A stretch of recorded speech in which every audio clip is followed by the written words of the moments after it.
Ladies and gentlemen, you're listening to WPVM FMLP in Nashville, 1037.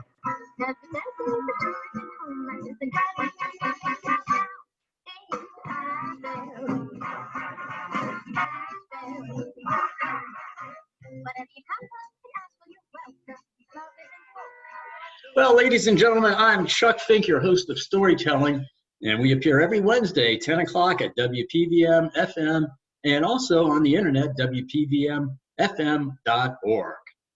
And before we start, I just have to get a little bit of business out of the way. Folks, this is a community radio station. It differs from public radio in that we get no government support. We have no advertising. In fact, our station owner works for this nonprofit, and believe me, it is nonprofit. So now for the first time, we're asking for some help. And if you will, go to WPVMFM.org and you'll see a donate button. And if you want to sustain community radio, it's different from public radio, it's not advertising, we would ask for your support for the first time. Now that we have the business out of hand, oh, folks, you are in for such a treat. I want to introduce to you Ray Christian. Ray began his life in the urban slums of Richmond, Virginia, where he read the mail to his illiterate parents. At age 17, Ray joined the U.S. Army, serving as an infantryman and paratrooper for 20 years. This combat-decorated veteran earned a BS in history, an MA in public history, and an EDS in education leadership. Then he moved to Boone, North Carolina, not far from Nashville, in 2004, where he began storytelling and worked as an adjunct professor at Appalachian State University, or as we lovingly call it, App State. He is currently pursuing a doctorate in education and has recently launched his podcast, What's Ray Saying? Ray is the father of 6, loves fishing, food, scuba, and pigeons. Oh, Ray, we're going to have to ask you about that one. Dr. Raymond Christian has been chosen, folks, this is so special. He's been chosen as a Fulbright Scholar, as an expert in education and storytelling narrative. It's a prestigious and highly competitive award gifted by the U.S. Department of State's Bureau of Educational and Cultural Affairs. Ray will be traveling the globe on behalf of the United States. Ray has gone on to have record-breaking success in the storytelling industry, and here's just a few of his accomplishments. He's a 12-time Moth Story Slam champion. He was the winner of the 2016 National Storytelling Festival Story Slam. His stories have appeared twice in the Reader's Digest, and his stories have been featured regularly on several NPR shows. Ladies and gentlemen, it is an absolute honor for me to introduce to you, and it's also such a treat as a friend to introduce to you Raymond Christian. Welcome aboard, Ray. How you doing? Doing good, Chuck. Good. How about yourself? I'm doing fairly good, but I got to tell you, you piqued my interest. Pigeons? Pigeons. Yeah, look, pigeons were an important part of my life when I was growing up as a kid. We raised pigeons, a lot of me, a lot of the boys. Seeking out pigeons, buying pigeons, acquiring pigeons, raising pigeons, talking about pigeons, fighting over pigeons. I mean, it was a culture into itself, and pigeons have always been important to me. I always think about pigeons. I talk about pigeons. I have books about pigeons, but ironically, I don't have any pigeons right now. I have a feeling that's going to be fixed in a little while. Ray, that's just an amazing little sidelight.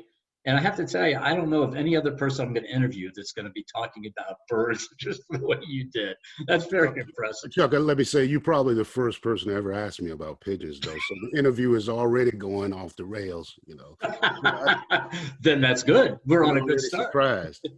But there's another thing that we talked about in the introduction that is a deep honor, and that's the Fulbright Scholar. Could you tell us more about that process you went through, what it means, what you'll be doing? Tell us more about the Fulbright Scholar.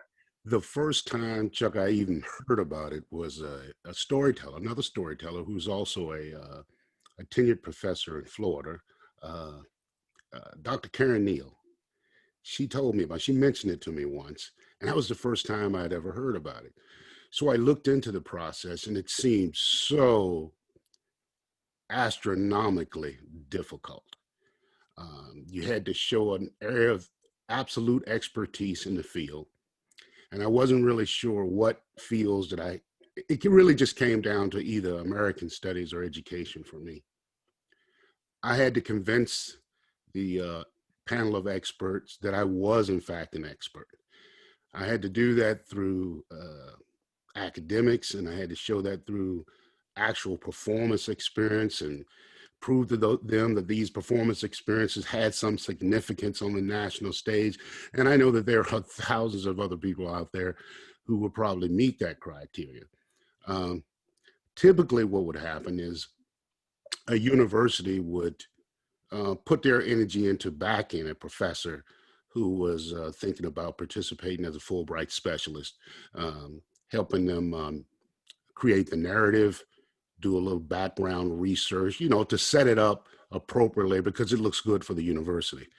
Well, in my particular case, I didn't have any university backing. It was totally, I had to work through the academics, trying to impress them completely on my own, out of my own, like almost create a new area of expertise. So I didn't think it was possible. Many good people do it 3 or 4 times. So I paved a new trail, maybe for storytelling or personal narratives to be taken seriously in academia and abroad. And I hope to travel abroad to teach people how stories connect us as a people, how stories connect us culturally, because that there are things that can't be measured numerically, like the lived human experience. And trying to let people know that some feelings, some emotions, or maybe most of them, they're all universal. And story gives us a good way to do that. And so that's what the challenge was. It can be done. I was honored and surprised. So where will that take you in the next few months or years? How long will that be? Well, when the COVID restrictions end, they'll start opening up travel again. But I told the Fulbright committee that I would pick any country in the world that needed me. You have the option of selecting one, but I was willing to open it up. I'll go wherever anybody wants me to go to bring that message on behalf of the United States. Well, Ray, wherever you go, those folks are in for such a treat. In just listening to you and seeing you, as well as understanding a little bit better about the culture that we're in, and maybe you can represent the best of our culture as we are living in it now. I also mentioned in the introduction Story Slam, and you and I know what that is. You and I, speaking of competition, you know what that is. Could you explain for our audience members who may not know what a Story Slam is, what that is? Because you won it 12 times. That ain't easy. Well, let's start with the slam part of it, which originates from poetry. And a slam is a contest, a competitive event. So Story Slam, same concept. So a Story Slam is a competitive storytelling event.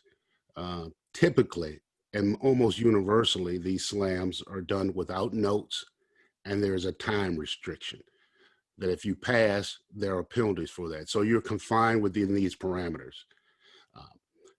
Now, there are 2 other things to mention about Story Slams that make them different in some places. When I participated in the National Story Slam in Jonesboro, the judges were people who were experienced in the storytelling world, had some experience telling, doing stories, and performing. Outside of that environment, typically the judges are selected from members of the audience who may have never seen a story before, heard of one, may have been consuming various amounts of alcohol and adult beverages, with or without having eaten prior to, sitting in bad places. So it's not like the Olympics. So generally, these stories have 3 criteria. Like I said, time. That's an element that you can control if you were crafting a story. There is on theme. I mean, without overtly mentioning the theme in your story, that's probably easy to do. The other part is more subjective, and that's the quality of your story. The third area that's supposed to judge you on. Who's to say? Quality is it's variable. Um, and I said that I don't want to disqualify what a story slam is, but just talk about who the judges are and how fluid these things are. When people ask me about, what do you need to do to win? Well, there are two factors you can control. The other one you can't. I've noticed that in different communities around the country, they have different standards. What I just loosely call them community standards. An example would be in one community, you tell a story at a story slam, and it's a winning story. But let's say the story had a lot of profanity, or you're talking about something gratuitous, sex, or something like that. Or crazy audience, a lot of drinking, whatever. They love it, you win. You take that same story, say, to Atlanta. Tell that story, audience hates you. So community standards are something a little more, again, subjective, and I tell people to consider that always. You don't. There are attitudes about certain things that certain audiences won't like. They do like animals. You can't abuse animals. In some places, no matter what the moral of the story is, if you talk about hurting an animal, you're done. Community standards. Well, Rick, I had to deliver a really bad pun here. Sounds like you made it a slam dunk. Oh, yeah. At least 13 times. It's amazing that you've done that 13 times. I tried it once, and it was here in Asheville, and I didn't know you're supposed to bring all your friends and family. I told what I thought was a fantastic story, but other people brought their friends and family. It was like Queen for a Day, the applause meter. I didn't stand a chance. So I am so impressed. You've done this 13 times. The deck could be stacked, Yeah. Oh, yeah, definitely. Definitely. So how did this all begin for you? When did you get interested in storytelling?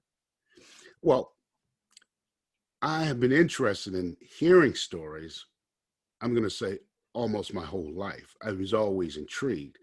Now, formally, I had probably started telling stories for about 7 years. When people say that doesn't seem like a very long period of time, it's the informal stuff that's probably more important in terms of how I got involved in storytelling, because the informal stuff involves listening to other people tell stories, and actually you live the life first, then you get more stuff to talk about. When I was growing up, I listened to a lot of old people talking about a lot of old things. You almost were a captured audience, as a kid. You hear things, you start learning them without wanting to.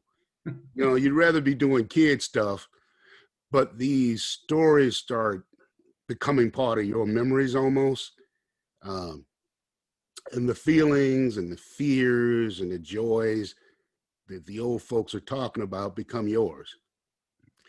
I'm going to get back to that later, why that's important.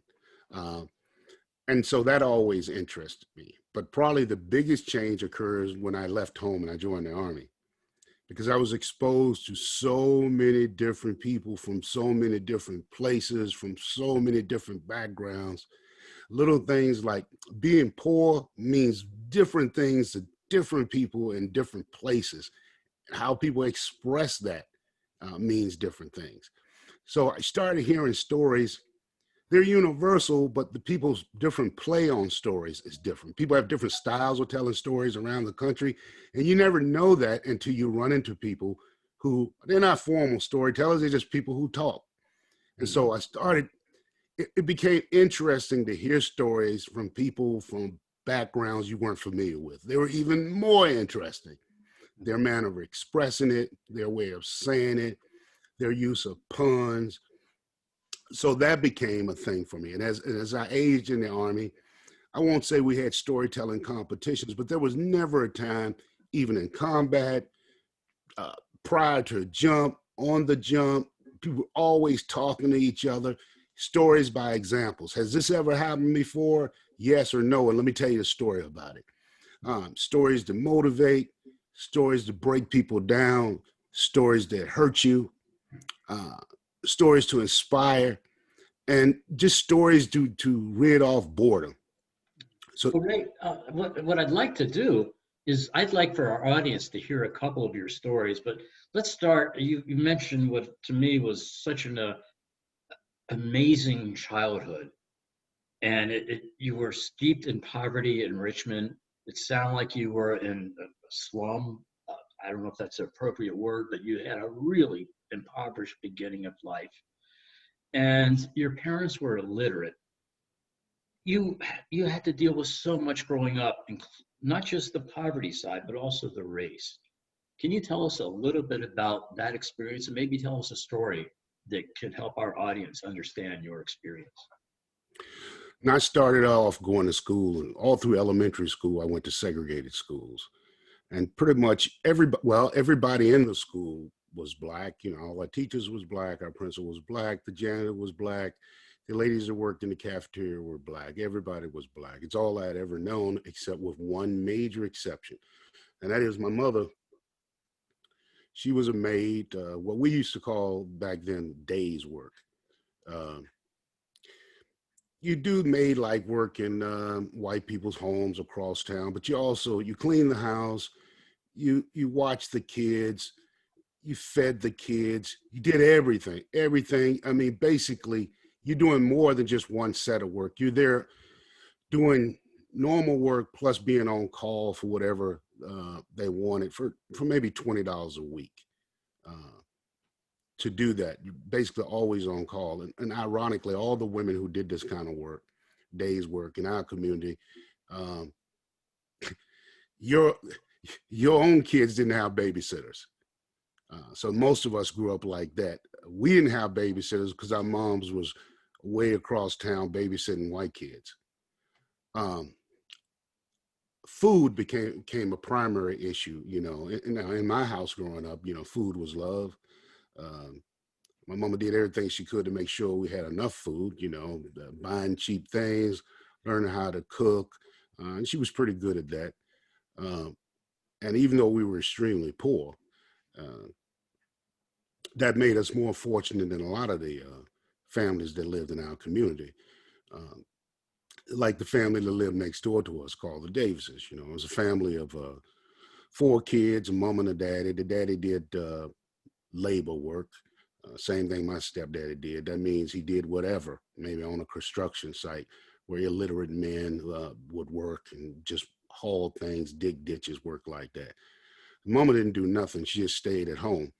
And whenever she didn't have any food or didn't feel like cooking for the kids, she would typically, and this was every day, just turn the kids out into the neighborhood or let them go, maybe find somebody's house to stay at and get some food from them, maybe find a sandwich, maybe find a quarter, whatever they could do to get something to eat. And they did this all the time.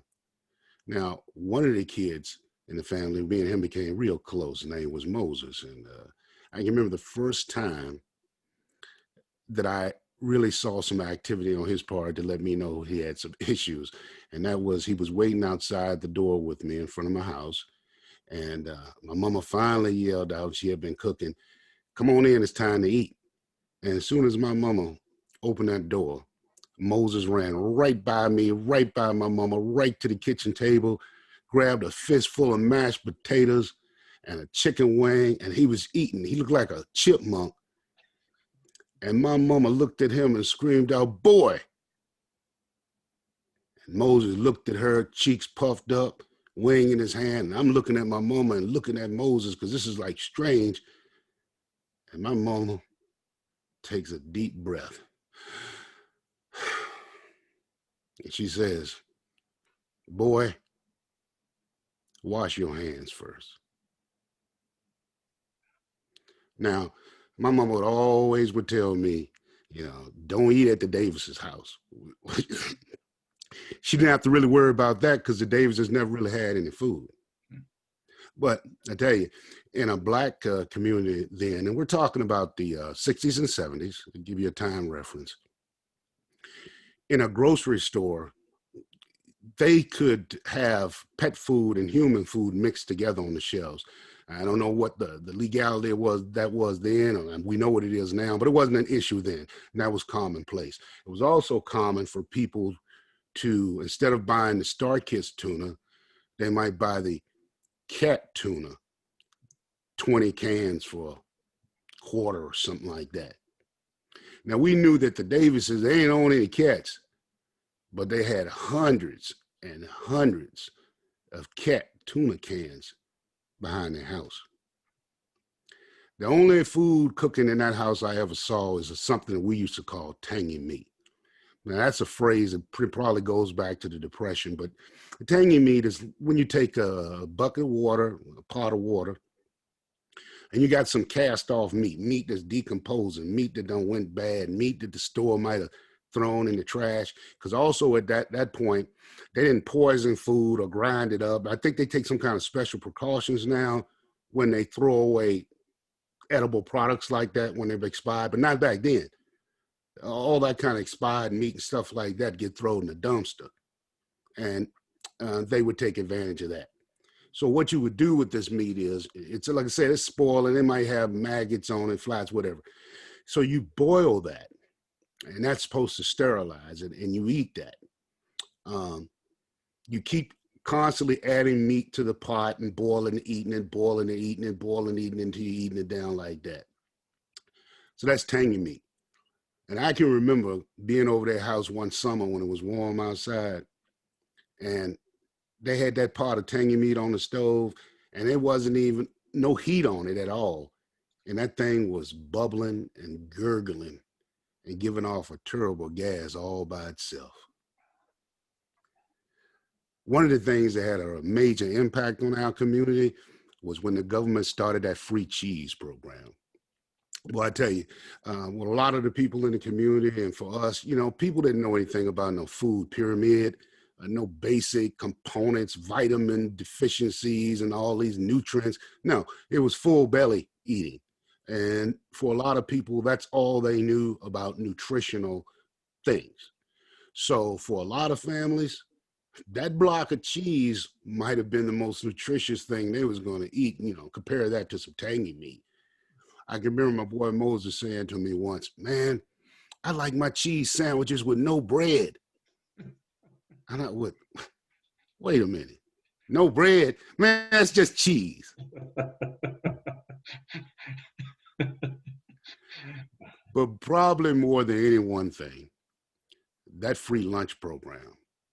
Now you're talking about some balanced meals. And I mean, so for even more kids, you didn't have to eat anything that day. All you needed to do was have that free lunch. That was going to be a serious meal for some people. And to make it even simpler, all the government had was just like 1-page piece of paper. Like, can your kid have free lunch? You don't make no money, no proof of income, nothing like that, and just fill it out. In fact, some of the school teachers just fill it out for you, and put your parents' name on it, whatever. But for some reason, the Davis family, they didn't do it. So my man Moses, though, he was involved in a unique kind of crime for a poor community. I don't know, it may have existed in other places. We called it snatching. And snatching kind of worked like this. In the mornings, on the way to school, you got dozens, maybe hundreds of kids walking to school from different directions, all of them carrying their little brown lunch bags to school. Well, snatching was bigger kids, faster kids, or stronger kids would just run up behind a little kid and grab their lunch bag, push them down. Maybe you could get 2 or 3, and that might be, a couple of meals for the day. There was not one single day that I went to school in elementary school from 1st to 5th grade that I didn't see somebody getting their bag snatched. So the solution to that for most kids was kids would walk to school in groups. Your parents would insist on it. Kids would wait for other kids, safety in numbers. Bigger kids would walk to school with little kids, things like that. But a kid on its own, it probably wasn't going to get that bag snatched. So anyway, Moses was snatching bags, and he was doing that. And at some point he upgraded to not snatching bags, but also taking kids free lunch tickets and using those. For some reason, the government decided that Black kids needed more milk.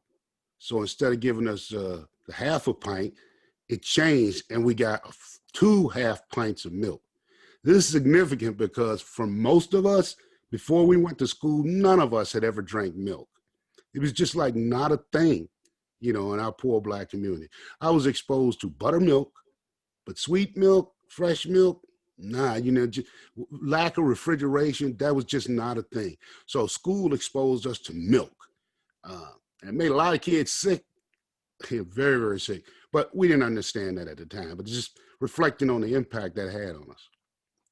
So my man Moses, by the time we got to about middle school, I remember I let him talk me into stealing a peach from the store. Okay. So we both got this peach and we run out of the store. And as soon as we get outside the store, Moses, he can't wait. He immediately started eating his peach. We took about 5 more steps and Moses stopped dead in his tracks. His eyes got real big. He looked at me and started waving his arms around, but he wasn't saying nothing. And then he fell on the floor, fell on the ground.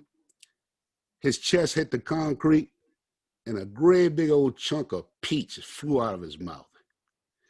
He started heaving and breathing hard. And he looked at that big old chunk of peach, all slimy and dripping. And he threw that chunk back in his mouth and we kept on running. I remember we was walking by this house once and it had a broken window pane. And inside that broken window pane was a couple tomatoes. Back then people putting tomatoes in front of the window, so they could ripen. We walked by that window and Moses looked inside there and saw that tomato and he snatched it out of there. But as soon as he did that, that broken glass cleaved all of the skin off his arm from his elbow down to his wrist and exposed it all the way down to the white meat. And all of a sudden, that white patch started filling up with hundreds of little red dots. And then they all formed together and then it started to drip blood. And all this happened really instantly. It just in shock and concern, I reached out to grab his arm and say, man, look what happened. And he pulled his arm back from me and said, I'm not gonna give you none of my tomato. Well, by the time, we was moving up to high school, beating up kids for their lunch coupons and snatching bags became kind of passe because we were bigger. Moses had to come up with new tactics and new techniques, like just bullying kids inside the school cafeteria. He would shove them around, slap them upside the head, say things like, oh, you don't need to be eating that, you're too fat. Look at that, give me that. Just like that, just playing with them, like, oh, you don't need that, eating it. I'm just gonna harass you. Well, one day I saw him doing that in the cafeteria and me and him locked eyes from all the way across the room. And he knew that I knew why he was really doing that. One time it was this kid waiting for the bus. And I guess he had saved his lunch and he was about to eat this sandwich and Moses ran up to him and said, give me that sandwich. The kid looked at him and said, okay, if you want the sandwich, you can have the sandwich. You can have it all. If you're that hungry, if you're that desperate, here, take it. Moses looked around in a circle, looked at me, looked at the kid. Then he punched him in his face and he ran off. Now, I couldn't have known that my relationship with Moses would be coming to an end within a few weeks. I had known him most of my life. And that all occurred because one morning Moses came to school late that day, too late to acquire his morning breakfast. And at the same time, a new teacher was showing up to school. Young, white woman, arms full of books and her lunch, trying to make it to school. And she ran into Moses. And he attacked her, knocked her down, grabbed her lunch, and he ran off. With that report, all over the community, people were starting to say, what kind of monster could attack a woman in broad daylight? Didn't take them long to find Moses and catch him, charge him with assault, robbery, and attempted rape, which was the default crime anytime a black man had any kind of contact with a white woman. You had to throw that in. The physical contact was absolutely not tolerated by our community standards. So ultimately, people started to ask, what kind of animal would do such a thing? And I knew the answer, a hungry one. Because food is love, but hunger will turn you into an animal. So that's that story. Oh, Ray, that story on so many levels is powerful. It gives so many of us who have not grown up in that experience just a peek into a little bit of what life would be like if you were poor and black in Richmond, Virginia, and so many other places then. And what's sad is still now. Do you tell that story to mass audiences frequently? I've told it a few times. Yeah, I've told that. I can't imagine the reaction you would get. I'm sorry? Different variations on that, So I'm almost speechless after that. That's such a powerful story, Raymond. What motivated you to take your first step into storytelling? I was listening to a lot of stories, maybe 10 years ago on the radio. Always, drive time, a lot of time riding on the road, listening to radios, listening to stories. And there were a few times I would hear stories and I would say, I have a story. Or later in life, I think when I moved into academics, people would often say, I've never heard of that before. That's an interesting story. It's not so interesting when you grow up in it because you're surrounded by hundreds or thousands of people who are having a similar experience and nothing that you're saying is exceptional. But once I left home and like I say, more or less got involved in academics, I started meeting more people who had never heard of the things that were everyday for me, and less people who had a common background. It already had got stretched when I was in the Army and expanded, but by the time I got out and went back to school, it made me an outlier in terms of the stories. So I'm even further removed from people who would just typically just nod their head and go, yeah, okay, I know that story. What else you got? Maybe time as well. And so I started pitching stories to different shows, and pretty much universally they failed. I would think that I might have gotten up to nearly 30 pitches. No one wanted to hear them. Who are you? Wrong format, wrong audience, too dicey, not sure what you're talking about. What's your experience level? Have you ever did this? No. Fail. I made one last attempt after I brooded over it for a while to tell a story in a different kind of way. And I wasn't going to try to even pretend like I was going to follow any of the rules, the conventions of storytelling. I'm just going to tell a story the same way I would tell a story to my guys in a ditch in the desert as of a rock, or flying on a plane, or just a friend, on the back porch and you were frustrated about something. I wouldn't do anything to remove the defects in my voice and my speech, the spittle in my breath, my mouth, moments of breathlessness, mispronounced words, slurs. I leave them all in just to tell the story that follows the lines of least resistance. And that was my last attempt to try that as a pitch in a story. And a show heard that and went, whoa, you know, I like that. And following that, another show that previously rejected my pitch said, hey, would you like to do this? And that's how it actually started. That was the genesis. Well, you're bringing up a point. I teach a storytelling class for our local OLLI, Osher Lifelong Learning Institute. We're all retirees, we're older. And the point I try to make is be yourself. Yes. And what you just did was an illustration of that. And I not only tell people to be themselves, I remind them that whatever they're telling, no one else knows that story. So if they forget something, it's okay. You're the only one that knows what you forgot. Right. And but more importantly is what you just described to me is be yourself.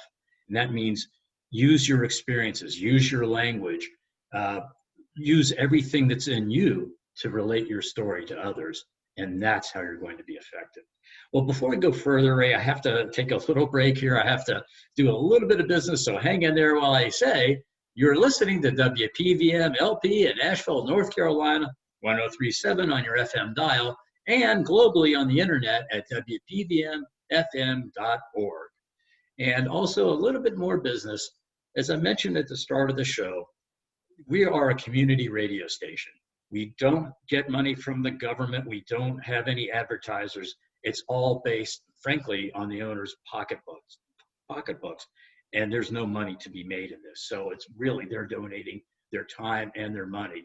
But now we're in special need where we have to ask you, the listener and the viewer, to consider public radio. Not public radio, community radio. Again, we don't get any money from the government. So we rely on you. If you would, go to our website, WPVMFM.org, and you'll see a donate button. Think about what's in your heart and think about what radio is bringing to you. Personally, I've loved radio since I was a kid back in Ohio, listening to WSAI as a young teenager. And I've been hooked ever since. WPVM for me is so different because we offer programming that includes music, news, information, political discussions, and of course, shows like Storyville. So, and because of that, we're able to bring to you someone as special as Ray Christian and other people that you've heard on this show. But Ray especially is here because our owner is able to provide the money to sustain us. But now we're asking you to help us out and sustain WPVM FM. If you want to mail a check, our address is 34 Wall Street, room 407, Asheville, North Carolina, 28801. And folks, I really thank you for considering helping us out because we want to bring you Ray Christian and other people almost as good as Ray. I don't know if we're ever going to find another Ray Christian to be as good as what you're listening to today. But we need to try, and we need your help in order to do that. So, Ray, back to you. Now let's get some business out of the way here. You mentioned, and I read that you're a veteran. I'd like to hear a little bit more about your military career, especially you were an infantryman and a paratrooper, and you started at age 17, and I guess you retired at age 37. Tell us. That's right. Tell us what happened. Tell us about your career. I actually enlisted in the Army 2 weeks after I graduated from high school. I was in the Army. And bear in mind that my mother was illiterate, so I brought these forms home and I said, you have to sign this. She said, what do you try to do? I'm going in the Army. Oh, it's like the reserves. I'll only be doing it part-time, just a little bit, and she signed it. And, but that was not true. That was for 4 years of active duty. So what it is I told the recruiter, because I was thinking, having the blue collar mind that I had at the time was the idea that the harder you work, the more money you make. So that's what I was thinking. So I told the recruiter, hey, give me the hardest job you got. because I need to make some money. And they did. I became an infantryman, and I was going to airborne school, and I'd never been on a plane before in my life, before I made my first 5 jumps. So airborne school was interesting because there are a lot of things they tell you to stay away from while you're in school that might discourage you. One of them is something called the holdover barracks, and this is where people who are kicked out of jump school for various reasons, complications from fear, injuries, bad physical conditions, a variety of reasons. They stay in this one area, one barracks by themselves. And I was on a detail to cut grass over there. This is before we started the official training. But they tell you, look, when you get over there by the holdover barracks, don't talk to those people. Stay away from them. The dirt bags, we don't talk to them. So I'm over there cutting grass. And it is the most traumatized looking group of people you ever seen. Guys on crutches, guys' eyes all bugged out. And they'll say things to you like, man, they don't care anything about your life. They'll let you die. What happened to you, man? Man, broke my leg in 30 places on the jump, man. I'll never be the same again. Other guy, man, when I was in school, they killed 20 people. You don't want to do this, man. Get away from here. So I survived listening to that, but that stayed in my head. They were right, stay away from the holdover barracks.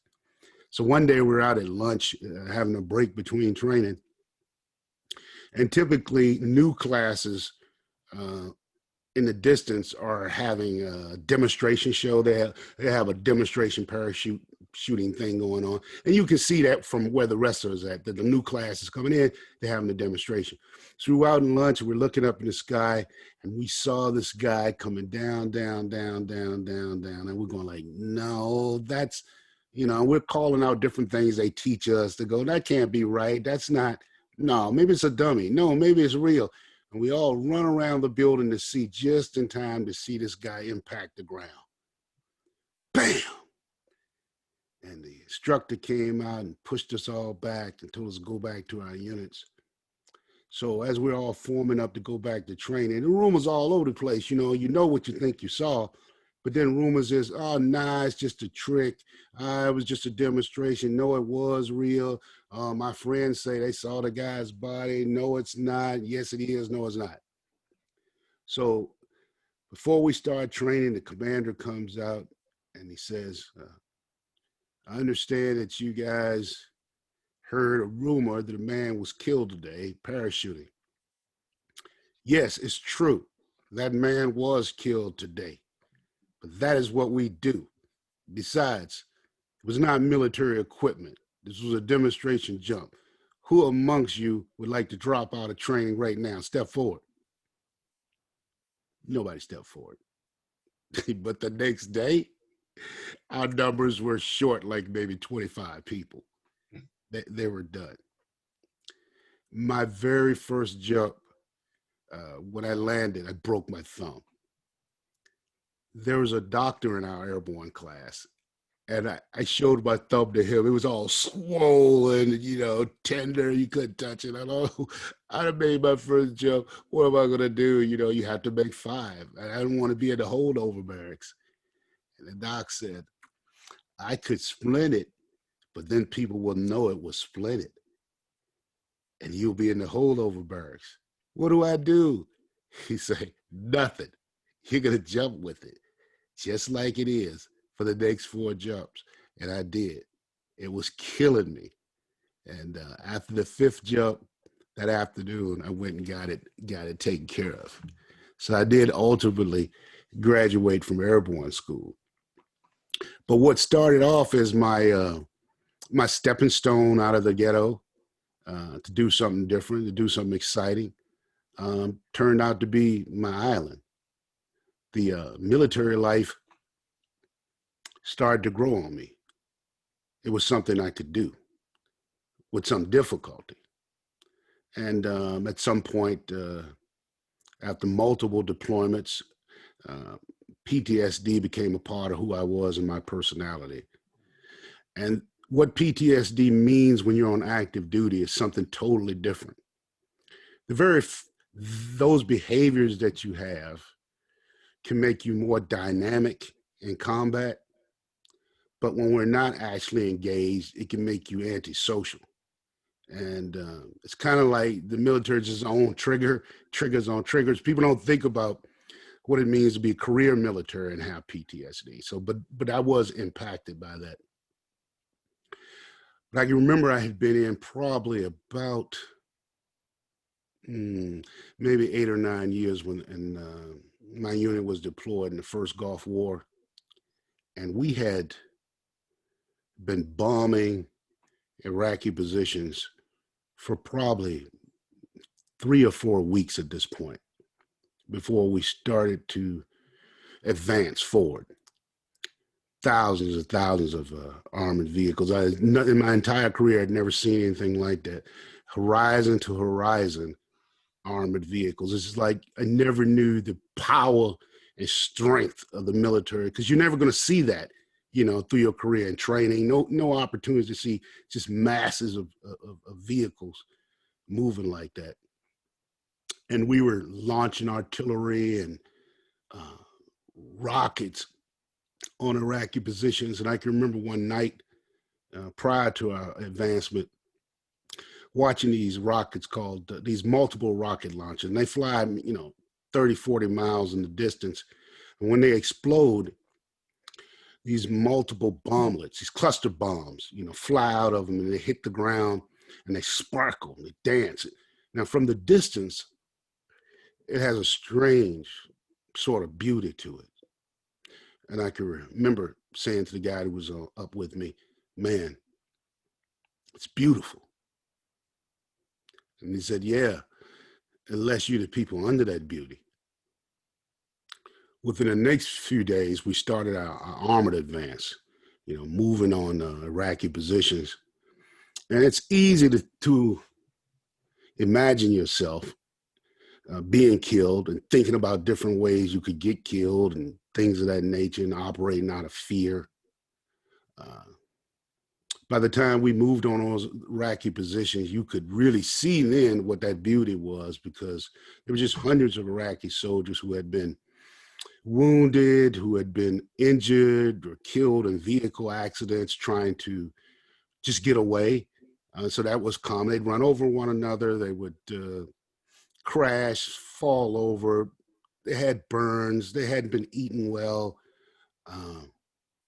Now you're looking at them, and your humanity can kick in when you start seeing people in such pathetic shape. They cried, they wailed. Maybe they thought we were going to torture them and beat them. When we would be processing POWs, and we just had so many because they were just surrendering by the hundred. Some odds and end people, 2 or 3 people would be surrendering, and they had a lot of worms, intestinal worms in their pants, things like that. You'd start feeling sorry for them. But then some infantryman hiding in a ditch somewhere fires on a unit, and all that humanity that you had prior to that just go right out the window. People, you get more and more aggressive. Now, combat doesn't occur in all sectors at the same time. Even if you're moving forward, there'll be times where you could be heavily engaged, just a small part of an organization, and other times, absolutely nothing. You're not doing anything, but to the left and right flanks of you, a lot of action is taking place. But that happens all the time. And when you're operating for days on end, we call continuous operations, because there's no sleep in combat. We don't have sleep periods. That's a luxury. If you can, you can. If you can't, you can't. Enemy doesn't stop fighting, we don't stop fighting. So there's no clock. So what starts happening is all this results in that fog of war, sleep deprivation, stress, and now you start seeing things that are not there and not seeing things that are there. You walk or you drive 1 foot forward too much, you hit a landmine. You duck, a bullet may miss you. Somebody's close to you, you don't see them. You fire on your own people. All kind of stuff like that. You get irresponsible. Guys get run over. Just, from being delirious and foggy headed. And I can remember the sun was coming up, and I don't know what I was thinking. All my training, I was a staff sergeant. I just felt like I needed some respite. I just put my weapon down and I walked out into the desert to relieve myself. I just felt like I needed that one moment to walk out about 20 yards and relieve myself. So I walked out about 20 yards and I'm doing that. And I noticed that the ground in front of me is starting to move around in a weird kind of way. And by the time I realized what I think this is, I stepped back and 3 Iraqi soldiers jump out of this hole. And what it was, they had like some burlap with sand over top of it. And I couldn't, to camouflage their position, I took 1 step back. Now, I don't have my weapon. I'm a career soldier. I don't know what are the odds of this happening. As soon as they come out of there, they got me. But they just put their weapons down and they started grabbing at my feet. It didn't take me much to realize that they just wanted to surrender. And so I walked them back to my unit and they were processed. But as a soldier, I could understand why some soldiers fight, why some soldiers don't want to fight anymore, or why after all the hell that these guys have been through, why they might want to surrender to me. Because thinking purely as a soldier, if I had been them and I saw me walking up with no weapon, I would have shot me.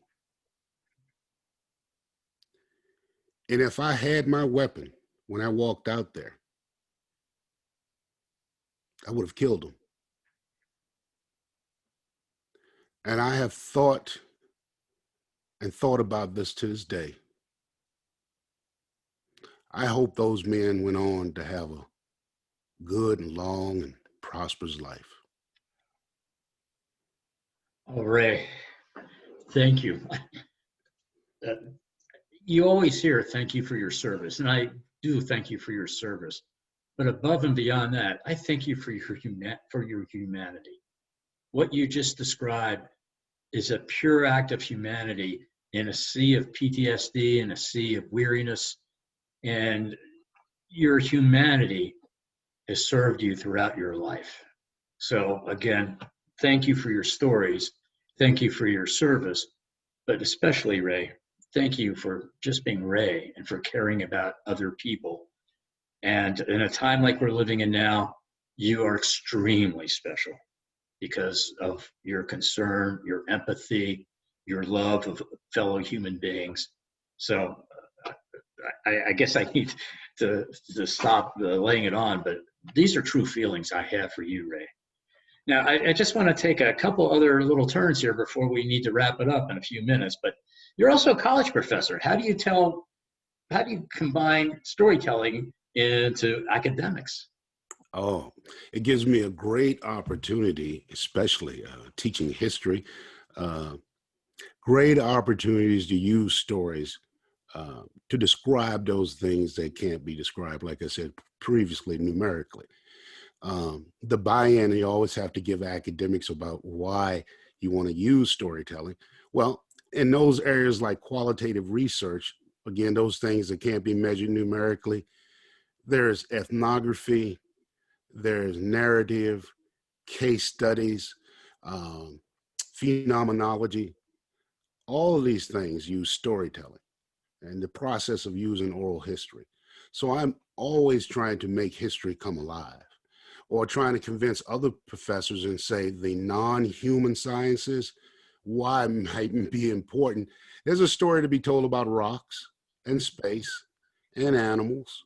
Um, in these cases, we can use metaphors, folklores to explain things that have universal truths, even if you're talking about something that's, fiction or nonfiction. So I use those opportunities. If I say it, then here's a story that makes that, where that works in the real world. This theory, what does this theory in the real world mean? So it just gives me a great opportunity to lay it on. I have stories to tell, and I'm encouraging the students to do the same. They always say the same thing. I have no story to tell. Yeah. Have you ever been scared? Ever been happy? Have you ever cried? Have you ever been disappointed? Tell me about it. That's your story. Enough. Done. Class over. So we all have these stories within, and so many people think, oh, my life was boring, I have nothing. Horse. Well, There's don't want to tell so it. much we have. You we just have a few minutes left, but what's up next for you? Today's October the 11th. What's coming up for you? I know we're in the land of Zoom right now, so some of our appearances are more limited, but what do you have coming up? Well, I got some stuff I had been working on for some podcasts. I don't know if I could name them, but there's some podcasts that I've been working on that'll be coming out. My own podcast, I'm working on finishing up these episodes, getting that out there. Maybe a couple of Zoom shows coming up. The holidays are coming up. Everybody wants spooky stories right now. So it's like, I should tell people these are most heavily desired stories on the planet. Holiday stories. If you've never pitched a story before, holidays. So right now I'm being inundated with Halloween stories. Great period of time to pitch stories from now to what, the new year? Something like that.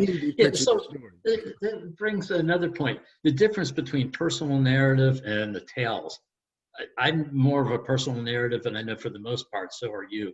But we just have a minute or two left. Can you describe the difference between the personal narrative and the teller of tales? Sure. So personal narratives, well, we can say for sure that people have been telling personal narratives for about 500,000 years. Since humans emerged out of Africa, people have been trying to engage with one another, and they were probably telling stories to get the point across. So written language is about 10,000 years. So if we were being generous, let's start with folk tales and lurists and folklorists from this period of time. Now we've reached a point where civilization has started to emerge, and people started to travel. The world is getting smaller, and now we have universal truths that can go across all times and all places. And this is where tales start to emerge, because these are everybody's stories. And when something doesn't happen, it can happen by way of analogy or by way of metaphor. And this is where folklore and tales come into play. They entertain, they spark your imagination. They can be wild and outrageous. And as much as the human can think about a thing, they can come up with a story to express it. Sometimes these things bleed together, but parents do these things all the time when you're trying to explain a complicated topic that's just, you want to make it bigger than life to make it explainable. So they have their purposes, and they both serve their purpose. And I see a little blending of these two now. Well, thank you, Ray. And thank you so much for being my guest today on Storyville.